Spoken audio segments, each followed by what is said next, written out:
Jetzt erzähle ich euch die Weihnachtsgeschichte. Und das ist so. Maria war eine ganz fleissige Frau. Die hat geputzt und abgestaubt und gekocht und war immer fröhlich und hat gesungen. Das war Maria. Und der Josef, ihr Mann, das war ein Schreiner. Und der hat Stühle gemacht aus Holz und hat Tisch gemacht aus Holz und Türen und Böden. Und die haben gut zusammengelebt. Einmal am Tag ist der Aufruf gekommen, es gibt eine grosse Volkszählung im Land. Und jeder Mann muss mit seiner Frau ins Heimatdorf oder in die Heimatstadt, wo er war.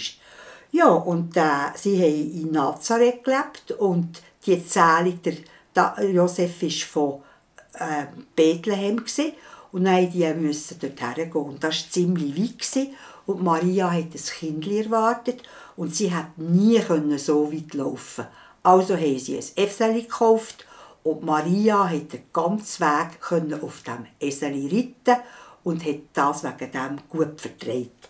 Jetzt, wo die in Bethlehem angekommen sind, waren ganz viele Leute dort, weil alle sich einschreiben, für das man sich zählen konnte. Weil sonst hätte es eine Strafe gegeben. Das haben also alle gemacht. Und dann sind sie zu einem Gasthof gegangen und haben gesagt, der Josef ist doppelt und hat gesagt, kann ich hier ein Zimmer haben mit meiner Frau? Und dann haben sie gesagt, alles ausbuchen, alles ausbuchen. Dann ist er zu einem zweiten Gasthof gegangen, klopfen und die haben wieder gesagt, alles ausbuchen, alles ausbuchen. Und beim dritten Mal, als er gegangen ist, hat er wieder gesagt, also wir haben alles voll, aber ich habe noch einen Stall. Es ist mehr eine Felsenhöhle, aber dort könnt ihr schlafen und sein. Also ist der Josef mit dem Eseli und der Maria in diesen Stall gegangen. Und in dieser Nacht ist eben das Jesuskind auf die Welt gekommen. Und dann hat es am Himmel einen grossen Stern gegeben und es sind Engel gekommen und haben gesungen. Und das Jesuskindli hat alle angestrahlt und hat Freude gehabt. Und ganz in der Nähe haben Hirten ihre Schafe gehütet. Und plötzlich ist es dort ganz hell geworden und es ist ein Engel gekommen, die sind alle verschrocken und haben gedacht, was ist denn das? Und der Engel hat gesagt, fürchtet euch nicht, das heisst, habt keine Angst. Es ist ein Kind auf die Welt gekommen, das später einmal euer König wird. Geht schauen. Und dann sind die mit ihren Schafen gegangen und mit der Hund ist mit und die Kinder sind mit und die Frauen sind mit und die Hirten sind mit und die sind zu dieser Krippe gelaufen. Also das war noch so.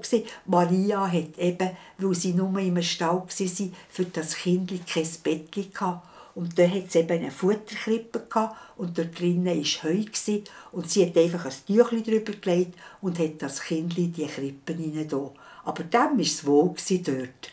Und dann sind eben die Hirten schauen, sie sind runtergeknäult und haben mit dem Josef und der Maria geredet und haben das Jesuskindli angeschaut. Und dann ist sie sogar von ganz weit aus dem Morgenland, sagt man, sind weise Männer gekommen, 3 Könige, die etwas verstanden haben von den Sternen. Und als die diesen Stern am Himmel gesehen haben, da hat man bis dort gesehen, haben die gesagt, da ist ein König geboren. Jetzt gehen wir schauen. Und die sind auf Kamel dorthin gereist. Und dann sind sie zuerst zum König Herodes und haben gesagt, wo ist da der neue König geboren? Und der Herodes war ganz böse. Und der hat gesagt, ja, geht ihn nur suchen und wenn ihr ihn gefunden habt, dann kommt ihr zu mir und dann danke ich euch. Und er hat aber gedacht, wenn sie dann kommen, dann tut er ihn gerade abmurksen. Also er hat keinen neuen König wollen.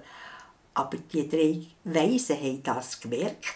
Die sind nachher, haben sich durchgefragt und über dem Stall ist dann der Stern gestanden und dann haben sie den angebetet.